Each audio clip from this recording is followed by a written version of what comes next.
प्रधानमंत्री नरेंद्र मोदी ने बिहार के नवादा में की चुनावी रैली। पीएम ने कहा, पिछले 10 वर्षों में सरकार ने लिए कई महत्वपूर्ण निर्णय। पूरी दुनिया में भारत का बज रहा डंका, ये आपके एक वोट के कारण हुआ संभव।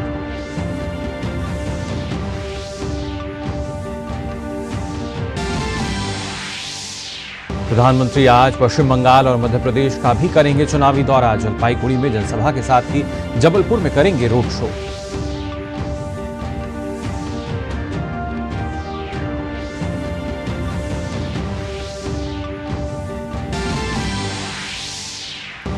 भाजपा अध्यक्ष जेपी नड्डा ने तमिलनाडु के अरियालूर में जनसभा को किया संबोधित।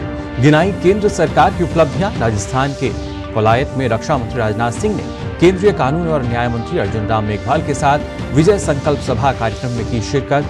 वहीं कांग्रेस समेत अन्य दलों ने भी लगाया एडी चोटी का जोर।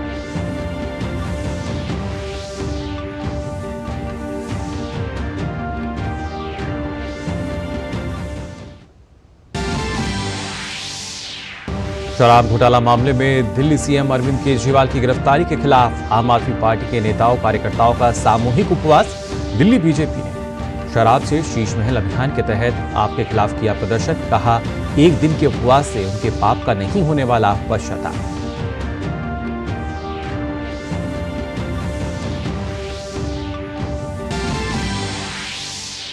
उपराष्ट्रपति जगदीप धनखड़ आज बोधगया के भारतीय प्रबंधन संस्थान के दीक्षांत समारोह में होंगे शामिल। महाबोधि मंदिर में करेंगे पूजा अर्चना।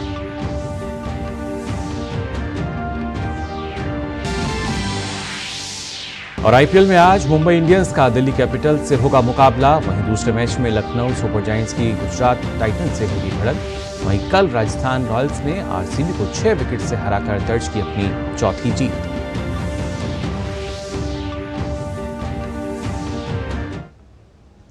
नमस्कार, आप देख रहे हैं डीडी न्यूज। मैं हूं मुकुल शर्मा और आइए बुलेटिन में सबसे पहले बात करते हैं 24 की चुनौती की।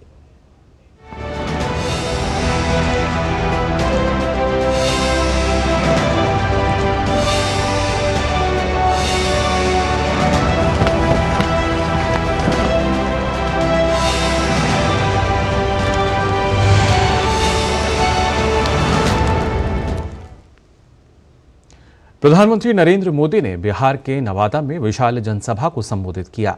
प्रधानमंत्री ने मगध की धरती को नमन करते हुए कहा कि नवादा से हमेशा भाजपा एनडीए को भरपूर आशीर्वाद दिया है। पीएम ने कहा कि जनता का उत्साह बता रहा है कि पूरे बिहार में एनडीए का परचम लहराने जा रहा है। प्रधानमंत्री ने कांग्रेस, राजद और इंडी गठबंधन पर करारा हमला बोला। पीएम ने बिहार में जंगलराज के दौरान महिलाओं की असुरक्षा की याद दिलाते हुए कहा कि एनडीए ने राज्य को उस स्थिति से बाहर निकाला है। पीएम ने कहा कि इंडी गठबंधन के पास ना विजन है ना विश्वसनीयता। साथ ही पीएम ने कहा कि दिल्ली में जो लोग एक साथ खड़े होते हैं अलग अलग राज्यों में, वही एक दूसरे को गाली देते हैं। पीएम ने कहा कि पिछले 10 वर्षों में देश में जितना विकास हुआ है उतना आज़ादी के बाद 6 दशक में नहीं हुआ था। साथ ही पीएम ने कहा कि देश के लिए अभी तो और भी बहुत कुछ करना है। मोदी मौज करने के लिए नहीं पैदा हुआ है, मोदी मेहनत करने के लिए ही जन्मा है, और वो भी 140 करोड़ देशवासियों के लिए। अब तक बहुत हुआ है, बहुत किया है, लेकिन मोदी का मन तो यही कहता है कि ये तो अभी ट्रेलर है, इतने से हमें रुकना नहीं है। अभी तो गाड़ी टॉप गियर में ले जाना है, अभी तो रनवे पर है, नई ऊंचाइयों को पार करना है। इसके साथ ही प्रधानमंत्री ने मोदी की गारंटी पर प्रतिबंध लगाने के विपक्ष के बयान की आलोचना की। प्रधानमंत्री ने कांग्रेस अध्यक्ष मल्लिकार्जुन खड़गे के उस बयान पर भी कटाक्ष किया जिसमें उन्होंने 370 हटाने का जिक्र देश के अन्य हिस्सों में करने पर आपत्ति की थी। पीएम ने कहा कि जम्मू कश्मीर भारत का हिस्सा है और उसके लिए देश भर के जवानों ने बलिदान दिया है। पीएम ने इस बयान को टुकड़े टुकड़े वाली सोच बताया। प्रधानमंत्री ने कहा कि इंडी गठबंधन की मानसिकता सनातन विरोधी है। साथ ही प्रधानमंत्री ने कांग्रेस के चुनावी घोषणा पत्र पर कटाक्ष करते हुए उसे तुष्टीकरण पत्र बताया। इंडी गठबंधन वाले सनातन धर्म को समाप्त करने की बात करते हैं, इंडी गठबंधन वाले भारत के एक और विभाजन करने की बात करते हैं। कांग्रेस पार्टी के नेता खुलेआम बयान दे रहे हैं कि वो दक्षिण भारत को अलग कर देंगे। 2 दिन पहले कांग्रेस ने जो अपना घोषणा पत्र जारी किया है उसमें भी मुस्लिम लीग के विचारों की छाप है। कांग्रेस ने घोषणा पत्र नहीं, तुष्टीकरण पत्र जारी किया है। प्रधानमंत्री ने कहा कि उन्होंने देश को जो गारंटियां दी उन्हें पूरा भी किया। पीएम ने अयोध्या में भव्य राम मंदिर निर्माण का भी इस दौरान जिक्र किया। मोदी ने भारत को आंख दिखाने वालों को सबक सिखाने की गारंटी दी थी। नतीजा, जो भारत को आंख दिखाते थे अब वो आटे के लिए भटक रहे हैं। मोदी ने गारंटी दी थी कि अयोध्या में रामलला का भव्य मंदिर बनेगा। आज अयोध्या में भव्य राम मंदिर का शिखर आसमान छू रहा है। जो 500 वर्षों में नहीं हो पाया, जिस राम मंदिर के निर्माण को रोकने की कांग्रेस और आरजेडी ने बरसों तक कोशिश की, वो राम मंदिर बनकर तैयार हो गया। बिहार के नवादा में सार्वजनिक रैली को संबोधित करते हुए मुख्यमंत्री नीतीश कुमार ने जनता से पिछले वर्षों में हुए विकास की चर्चा की। नीतीश कुमार ने कहा कि केंद्र की मोदी सरकार से बिहार की उन्नति के लिए लगातार सहयोग मिला है और आगे भी बिहार को विकास के नए मुकाम तक पहुंचाने के लिए काम होता रहेगा। केंद्र का कितना ज्यादा सहयोग मिल रहा है, हर प्रकार का सहयोग केंद्र के सरकार से जिसकी हम लोगों ने चर्चा की। कितने जगहों पर सड़कों का बहुत तरह का काम, अनेक तरह का काम किया जा रहा है। तो इसीलिए इन सब चीजों को याद करिए। आदरणीय प्रधानमंत्री जी जो काम करवाते हैं पूरे देश में और बिहार में, उसको याद करिए। हम सब लोग मिलकर के बिहार में जो काम कर रहे हैं उसको भी याद रखिएगा और मिलजुल करके हम लोग इसको और आगे बढ़ाएंगे। वहीं भाजपा के राष्ट्रीय अध्यक्ष जेपी नड्डा तमिलनाडु के चिदम्बरम में भाजपा उम्मीदवार पी कार्थियाचिनी के समर्थन में सार्वजनिक बैठक में शामिल हुए। इस मौके पर एक जनसभा को संबोधित करते हुए उन्होंने कहा कि प्रधानमंत्री नरेंद्र मोदी के नेतृत्व में देश विकास की ओर तेजी से बढ़ रहा है। Under the dynamic leadership of Prime Minister Narendra Modi ji, the country has taken a long leap in development. You will be happy to note that India in 2019 was the 11th economic power in the world. But even after the pandemic of Corona and the Ukraine war, under the dynamic leadership of Prime Minister Modi, India has defeated Great Britain, who ruled us for 200 years, and now India is the 5th largest economy in the world. Bhajpa अध्यक्ष ने आर्थिक क्षेत्र में देश की तेजी से विकास की बात भी कही। उन्होंने कहा कि पहले जहां देशवासी मेड इन चाइना फोन का इस्तेमाल करते थे, अब वह मेड इन इंडिया फोन का इस्तेमाल कर रहे हैं। In electronics, our production and exports has increased by 6 times. In 2014, you used to carry a mobile phone which used to say made in China. Today you are carrying a mobile phone which it is written made in India. 97% of mobiles are being produced and manufactured in India. Bhajpa के प्रवक्ता सुधांशु त्रिवेदी ने कांग्रेस पर निशाना साधा है। सुधांशु त्रिवेदी ने कांग्रेस के अध्यक्ष मल्लिकार्जुन खड़गे के धारा 370 पर दिए गए बयान की निंदा करते हुए कहा कि कांग्रेस क्षेत्रीय ताकतों को समूह है जो कि राष्ट्रीय दल होने का दावा करती है और खड़गे के इस बयान से उनका ये दावा भी खारिज होता है। कांग्रेस के अध्यक्ष श्री मल्लिकार्जुन खड़गे जी राजस्थान में ये बोलते हैं कि धारा 370 हटने से यहां कौन सा फर्क पड़ता है, ये क्यों बोलते हैं। अर्थात राष्ट्र की एकता और अखंडता के साथ कितना अन्याय किया जा सकता है वो इससे साफ हो जाता है। यदि कोई पार्टी ये कहे कि कश्मीर के इंटीग्रेशन से किसी दूसरे राज्य में क्या फर्क पड़ता है, इससे बहुत साफ हो गया राष्ट्र की एकता और अखंडता के प्रति जो हम लोगों को सबको शपथ दिलाई जाती है, उस शपथ के प्रति आपके मन में श्रद्धा नहीं है। और अब ये पार्टी अपने को ये कह सकती है this is a कॉन्ग्लोमरेशन of the regional forces, यानी क्षेत्रीय ताकतों का एक समूह जो राष्ट्रीय दल होने का दावा अपने आप खारिज हो जाता। वहीं राजस्थान में लोकसभा चुनाव के लिए कांग्रेस की कैंपेन कमेटी तैयार हो गई है।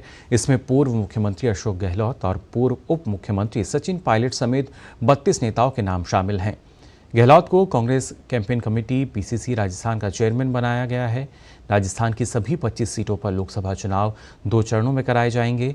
पहले चरण का चुनाव 19 अप्रैल को होगा। इस चरण में 12 सीटों पर चुनाव होंगे। इनमें श्रीगंगानगर, बीकानेर, चूरू, झुंझुनू, सीकर, जयपुर और जयपुर ग्रामीण के अलावा अलवर, भरतपुर और करौली धौलपुर के साथ नागौर लोकसभा सीट पर मतदान होगा। इसी प्रकार दूसरे चरण की अगर बात की जाए 26 अप्रैल को राज्य की बाकी 13 सीटों के लिए मतदान कराया जाएगा। लोकसभा चुनाव को लेकर बहुजन समाज पार्टी के नेता आकाश आनंद आज बुलंदशहर और गाजियाबाद में चुनाव प्रचार करेंगे। आकाश आनंद गाजियाबाद से बसपा उम्मीदवार नंदकिशोर पुंडीर के समर्थन में चुनावी सभा को संबोधित करेंगे। इसके साथ ही बुलंदशहर में बसपा उम्मीदवार गिरीश चंद्र जाटव के समर्थन में रैली करेंगे। पश्चिम बंगाल के राज्यपाल सीवी आनंद बोस ने पूर्व मेदिनीपुर जिले में एनआईए पर हुए हमले पर कहा कि इस मामले को पूरी गंभीरता से लिया जाना चाहिए। उन्होंने कहा कि हमलावरों के साथ सख्ती से निपटा जाएगा। The version of NIA and then the report of the government. Then only as governor I'll be able to say anything about it for certain. What is reported is ghastly, shocking. It should never have happened. A democracy cannot afford to have such things to happen in future. The law has to take its course. The tendency of goons and antisocial elements bullying the law enforcement agencies does not bring credit to anybody down the line. We should deal with it with an iron hand. पश्चिम बंगाल में Hooghly Lok Sabha seat से भाजपा प्रत्याशी लॉकेट चटर्जी की car पर हमले का मामला सामने आया है। लॉकेट चटर्जी ने टीएमसी पर हमले का आरोप लगाया है। TMC councillor vice chairman Bajberia Shilpi Chatterjee and वहां का काउंसिलर 22 नंबर का रंजीत सरकार और बहुत सारा लोग, तो उनका नेतृत्व में यह हमला हुआ है। क्योंकि मैंने पूरा जो यहाँ का करप्शन है, माफिया गुंडा का करप्शन यहाँ पे पूरा चल रहा है, पूरा यहाँ पे जो लोग है वो मैं सामने लेके आ रही हूँ। इसलिए सब लोगों का डर है, टीएमसी डर हो गया। इसलिए मुझे मतलब मारने का मेरा मतलब ये सब कोशिश कर रहा है, मेरे ऊपर अटैक करने का कोशिश कर रहा है। वहीं भारतीय जनता पार्टी के नेता अग्निमित्रा पॉल ने पश्चिम बंगाल के मुख्यमंत्री ममता बनर्जी पर जमकर हमला बोला। अग्निमित्रा पॉल ने कहा कि जब वाम फ्रंट की सरकार थी तब उन्होंने भी सोचा था कि 34 वर्ष नहीं 340 वर्ष तक उन्हें कोई हटा नहीं सकता, लेकिन बंगाल के लोगों ने मक्खी की तरह उन्हें हटा दिया था। ममता बनर्जी क्या सोच रहे हैं कि हमारा नेताओं को गाड़ी के ऊपर हमला करके, हमारे नेताओं को अटैक करके, निश्चित प्रामाणिक जैसा हमारे मंत्रियों को अटैक करके आप ये इलेक्शन जीत जाएंगे क्या? जब वामफ्रंट था तो वो लोग भी सोचे थे कि 34 बरस क्यों, 340 बरस उन लोग को कोई हटा नहीं पाएगा। लेकिन बंगाल के लोग ना मक्खी जैसे बैठते हैं ना, मक्खी, हम लोग ऐसे करते हैं, ऐसे हटा दिया। देश में लोकतंत्र के महापर्व की तैयारियां जोर शोर से चल रही हैं। आगामी 19 अप्रैल को देश में जिन लोकसभा सीटों पर मतदान होगा उनमें मुरादाबाद भी शामिल है। चुनाव आयोग के आह्वान पर मुरादाबाद में स्कूल के बच्चों ने रेड कला, फेस पेंट और चित्र बनाकर लोगों को मतदान के लिए प्रेरित किया। बच्चों ने रेत पर चुनाव से जुड़े अलग अलग चिन्हों की चित्रकारी की। मतदान का पर्व, देश का गर्व और मतदान हमारा अधिकार जैसे स्लोगन के साथ लोगों से वोट डालने की अपील की। कार्यक्रम में हिस्सा लेने वाले बच्चों ने कहा कि उनके क्षेत्र में 19 अप्रैल को मतदान होना है, इसलिए उन्होंने 19 मीटर लंबी पेंटिंग बनाई है। हमने लगभग फ्लैक्सी पर जो लंबी पेंटिंग बनाई है वो 19 मीटर से ज़्यादा लंबी पेंटिंग बनाई है और इसके पीछे एक मकसद भी है, क्योंकि 19 अप्रैल को है मतदान, तो हमने सोचा कि पेंटिंग्स भी इसी तरह से होनी चाहिए। उसमें जो हमने कार्टून्स और इलस्ट्रेशंस दिखाए हैं वो भी 19 से ज़्यादा ही है। आज 19 अप्रैल को जो इलेक्शन हो रहे हैं उसके लिए मतदान करने के लिए, लोगों को जागरूक करने के लिए हम ये ड्राइंग बना रहे हैं। जो 18 साल से ऊपर के होते हैं वो लगाते हैं, मतदान करते हैं। उत्तर प्रदेश के मुख्यमंत्री योगी आदित्यनाथ ने राजस्थान के भरतपुर में आज एक विशाल जनसभा को संबोधित किया। उन्होंने कहा कि ये नया भारत है जो अपने नागरिकों को सुरक्षा देना और अपनी सीमाओं की भी रक्षा करना जानता है। ये नया भारत है, अपने नागरिकों को सुरक्षा देना भी जानता है, अपनी सीमाओं की सुरक्षा करना भी जानता है।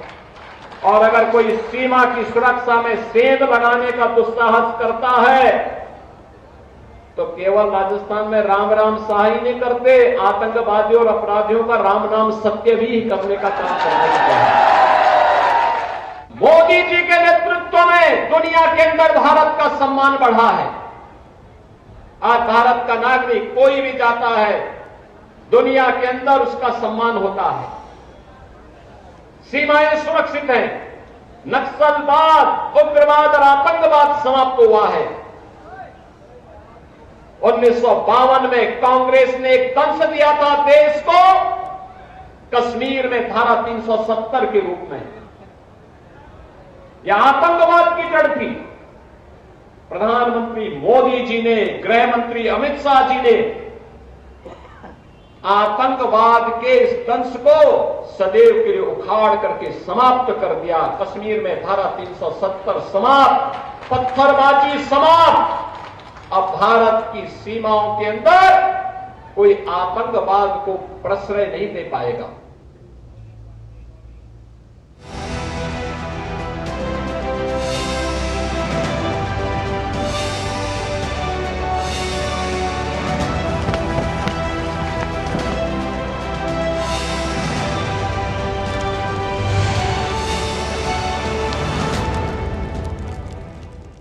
तो ये तो थी खबरें 24 की चुनौती से संबंधित। देश विदेश की और भी खबरें हैं जिन पर हम नजर डालेंगे, लेकिन उससे पहले रुक रहे हैं एक छोटे से ब्रेक के लिए। जल्दी करो यार, प्लीज जल्दी। दूसरा कोई मैच है क्या? ऐसा ही कुछ है यार, बैंक जाना है दादाजी को लेके। हाँ यार, उम्र होने पर कभी कभी मदद तो लगती है, पर बैंकिंग में नहीं। वैसे भी आरबीआई कहता है सीनियर सिटीजन सबसे पहले। अगर आप 70 साल से ऊपर हैं और आप बैंक नहीं जा सकते तो बैंक आएगा आपके पास जरूरी सेवाएं लेकर, वो भी वाजिब दरों पर। सीनियर सबसे पहले। आरबीआई कहता है जानकार बनिए, सतर्क रहिए। बहाना नंबर 11, नींद पूरी करने का डे। बहाना नंबर 28, ट्रिप पर जाने का day. 39, binge watch all seasons. 65, घर की सफाई का डे। एक वोट ना डालने से क्या होगा? और सबसे बड़ा बहाना, isn't it a holiday today? Holiday? 101 बहाने हैं वोट ना डालने के, पर इस चुनाव के पर्व में एक ही रीजन काफी है वोट डालने का। वो है हमारी रिस्पॉन्सिबिलिटी, देश और हमारे फ्यूचर के लिए।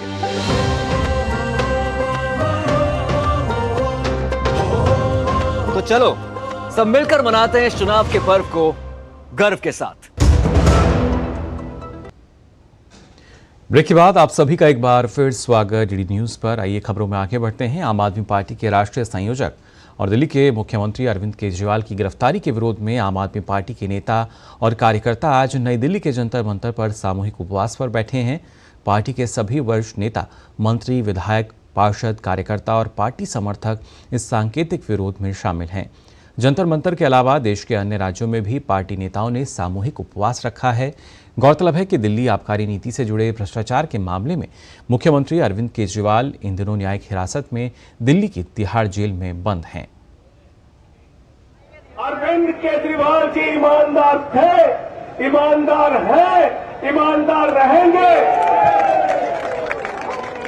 अरविंद केजरीवाल जी मुख्यमंत्री थे, मुख्यमंत्री हैं, मुख्यमंत्री रहेंगे। पंजाब के मुख्यमंत्री और आम आदमी पार्टी के नेता भगवंत मान ने भी अरविंद केजरीवाल के समर्थन में उपवास सभा को संबोधित किया। इस मौके पर उन्होंने केजरीवाल को एक सच्चा देशभक्त बताया। अरविंद केजरीवाल जी देशभक्त ने, ईमानदार ने, उन्होंने बहुत बड़ी अफसरी छड़ी है। दोनों IRS अफसर सी, इनकम टैक्स कमिश्नर सी, दोनों चाहते करोड़ा रुपया कमा सकते सी, पर उन्होंने देश नहीं छड्या। अपना सारा कुछ नशावर किया कि देश के सब कुछ सही नहीं चल रहा, आओ इकट्ठे होके लोगों को भी इकट्ठे करके शहीदों के सुपनों की जी आज़ादी है वो घर तक नहीं पहुंची। आम लोगों के इनू घर तक पहुँचाने लिए एफर्ट करिए, कोशिश करिए। आही गलती की है।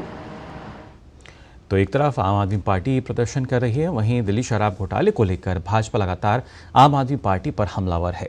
भाजपा ने शराब से शीश महल अभियान के तहत आप के खिलाफ प्रदर्शन किया। इस मौके पर भाजपा नेता कपिल मिश्रा ने आप पर हमला बोलते हुए कहा कि एक दिन के उपवास से उनके पाप का पश्चाताप नहीं होने वाला है। एक दिन के उपवास से उनका पापों का पश्चाताप नहीं होने वाला। पूरे जीवन भर भी उपवास करेंगे तो इतने पाप किए हैं कि पश्चाताप नहीं होने वाला। उन पापों के कारण आज अरविंद केजरीवाल जेल में है, मनीष सिसोदिया जेल में है, और ये पापों के कारण ही आज आम आदमी पार्टी जो है वो भ्रष्ट सरकार के तौर पे देश में जानी जा रही है। दिल्ली भारतीय जनता पार्टी के अध्यक्ष वीरेंद्र सचदेवा के नेतृत्व में भाजपा के कार्यकर्ताओं ने केजरीवाल पर भ्रष्टाचार का आरोप लगाकर प्रदर्शन किया। दिल्ली के पालिका बाजार में भाजपा ने आम आदमी पार्टी के खिलाफ प्रदर्शन किया। भाजपा कार्यकर्ताओं और दिल्ली पार्टी अध्यक्ष वीरेंद्र सचदेवा ने आपके खिलाफ शराब से शीश महल अभियान चलाया। इस मौके पर वीरेंद्र सचदेवा ने दिल्ली के मुख्यमंत्री पर हमला बोलते हुए कहा कि केजरीवाल बताएं कि उन्होंने दिल्ली की जनता को लूटकर कितना बड़ा राजमहल बनाया है। ये हम अरविंद केजरीवाल के भ्रष्टाचार का मॉडल दिखा रहे हैं। वो राजमहल जिसमें अरविंद केजरीवाल रहते हैं, जनता की गाड़ी कमाई का लूट का पैसा है। दिखाए ना अरविंद केजरीवाल की कैसे मैंने आपको लूट के इतना बड़ा राजमहल बनाया है। हिम्मत अरविंद केजरीवाल में।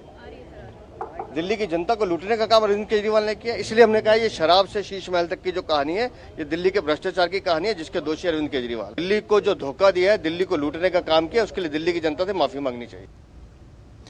पंजाब के तरनतारन से इंसानियत को शर्मसार करने वाली घटना सामने आई है। तरनतारन के वलटोहा गांव में 55 वर्षीय एक महिला के साथ उसके बेटे के ससुराल वालों ने कथित तौर पर मारपीट की और उसे अर्धनग्न करके घुमाया। इस घटना पर राष्ट्रीय महिला आयोग ने स्वतः संज्ञान लिया है। राष्ट्रीय महिला आयोग के अध्यक्ष रेखा शर्मा ने पंजाब के DGP को त्वरित कार्रवाई करने और दोषियों को गिरफ्तार करने और साथ ही प्रसारित वीडियो को हटाने का निर्देश दिया है।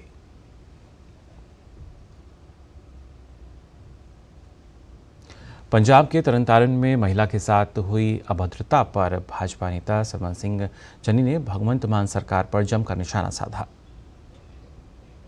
इससे बुरे दिन, ये बदलाव के दिन पंजाब में नहीं आए, और ये तालिबानी जो राज है ना, ये वो दिन हमारे ऑनरेबल चीफ मिनिस्टर, मैं मिस्टर चीफ मिनिस्टर को पूछना चाहना है कि क्या ये बदलाव था?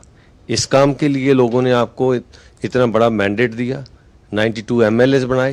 किसी बंदे ने, किसी अधिकारी ने, किसी मिनिस्टर ने, किसी चीफ मिनिस्टर ने डेली कितने ट्वीट करते हैं? एक ट्वीट तक नहीं आया। और जितनी डिबेट्स होती हैं, किसी डिबेट में नहीं जा रहे। भाई अगर किसी के साथ कोई बुरा हो गया, उसके साथ खड़ो आप, उसके अगेंस्ट जो कल्प्रिट्स हैं उनको ब्रिंग टू द बुक और स्ट्रिक्टेस्ट पॉसिबल एक्शन लो। उपराष्ट्रपति जगदीप धनखड़ आज बिहार के दौरे पर रहेंगे। उपराष्ट्रपति IIM बोधगया के छठे दीक्षांत समारोह में मुख्य अतिथि होंगे। राष्ट्रपति समारोह में उत्कृष्ट विद्यार्थियों को मेडल्स और डिग्री भी प्रदान करेंगे। अपनी इस यात्रा में उपराष्ट्रपति गया के महाबोधि मंदिर में भी जाकर पूजा अर्चना करेंगे। उत्तर प्रदेश की हेल्थ रैंकिंग डैशबोर्ड में आपको बता दें 69% स्कोर हासिल कर काशी ने एक बार फिर से प्रदेश में पहला स्थान प्राप्त किया है। इस वित्तीय वर्ष में वाराणसी जिले को हेल्थ रैंकिंग डैशबोर्ड में 9वीं बार पहला स्थान मिला है। मुख्य चिकित्सा अधिकारी डॉक्टर संदीप चौधरी ने बताया कि मंथली हेल्थ रैंकिंग डैशबोर्ड के अनुसार वाराणसी ने सिजेरियन प्रसव, नियमित व संपूर्ण टीकाकरण, परिवार नियोजन के स्थायी साधनों, गर्भावस्था में प्रसव, पूर्व जांच समेत 16 संकेतकों पर बेहतर प्रदर्शन किया है। सीएमओ ने बताया कि जिले के सभी राजकीय चिकित्सालयों, सामुदायिक व प्राथमिक स्वास्थ्य केंद्रों, हेल्थ एंड वेलनेस सेंटर और स्वास्थ्य उपकेंद्रों पर मातृ शिशु स्वास्थ्य एवं परिवार कल्याण कार्यक्रम की गुणवत्तापूर्ण सेवाएं प्रदान की जा रही हैं। उन्होंने बताया कि मंथली हेल्थ रैंकिंग डैशबोर्ड में ब्लॉक स्तर पर बड़ागांव पीएचसी को पहला स्थान मिला है।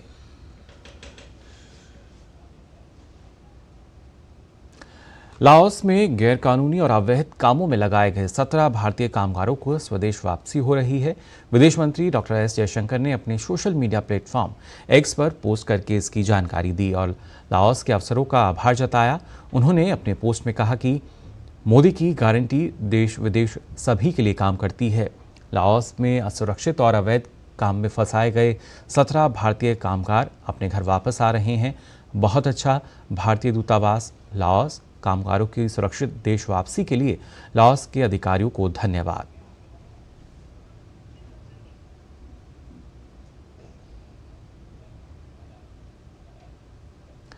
और खासतौर से अगर बात की जाए बिहार के नवादा की, जहां आज प्रधानमंत्री जो हैं एक जनसभा में शामिल हुए। पीएम ने इस जनसभा को संबोधित करते हुए साथ ही ये भी कहा कि प्रधानमंत्री जो हैं उन्होंने बताया कि कैसे इंडी गठबंधन के नेताओं में पीएम पद का चेहरा बनने के लिए जो खींचतान मची हुई है उस पर भी पीएम ने निशाना साधा। क्या कुछ कहा, आइए देखते हैं। कल दिल्ली में कुछ लोग बता रहे थे, क्योंकि मैं देख रहा हूं कि ये इंडी गठबंधन इस चुनाव के मैदान में कहीं नजर नहीं आ रहा, उनके नेता नहीं आ रहे हैं। तो मैंने जरा पूछताछ की, मैंने कहा भाई मामला क्या है, ठंडे पड़े हो। वैसे उनके एक नेता ने बयान भी कर दिया कि हमारे लोग बहुत सुस्त है, ठंडे है, कुछ करना नहीं चाहते। तो उन्होंने कहा कि इंडी गठबंधन की वरिष्ठ नेतागिरी में पिछले 15 दिन से बहुत तूफान चल रहा है। तो मैंने कहा क्या तूफान चल रहा है भाई? बोले उनके एक नेता ने हट पकड़ करके बैठे हैं कि जब तक इंडी गठबंधन उन्हें प्रधानमंत्री का उम्मीदवार घोषित नहीं करेगा, वो एक भी चुनाव प्रचार में नहीं जाएंगे। अब ये हाल है उनका, वो बता नहीं पा रहे हैं उनका नेता कौन है, और वो अंदर अंदर लड़ रहे हैं। और इंडी गठबंधन वाले कहते हैं कि भाई अभी नहीं, चुनाव नतीजा आने के बाद तय करेंगे। अब वो अड़ करके बैठ गए हैं और वो कहते हैं जब तक मुझे नेता घोषित नहीं करोगे मैं कोई रैली करने वाला नहीं हूं। अब ये समझा रहे हैं, पता नहीं समझ जाए नहीं समझ जाए, लेकिन ये हाल है उनका। तो प्रधानमंत्री विपक्ष पर यहाँ चुटकी लेते भी नजर आए कि कभी कभी इनके जो उम्मीदवार हैं वो लगातार बदले जाते हैं हर घंटे, और खासतौर से अभी तक पीएम पद के जो दावेदार है वो भी यहाँ नजर नहीं आता। फिलहाल बुलेटिन में बस इतना ही, लेकिन देश और दुनिया की तमाम खबरों के लिए आप देखते रहिए डीडी न्यूज़। मुझे दीजिए अनुमति, नमस्कार।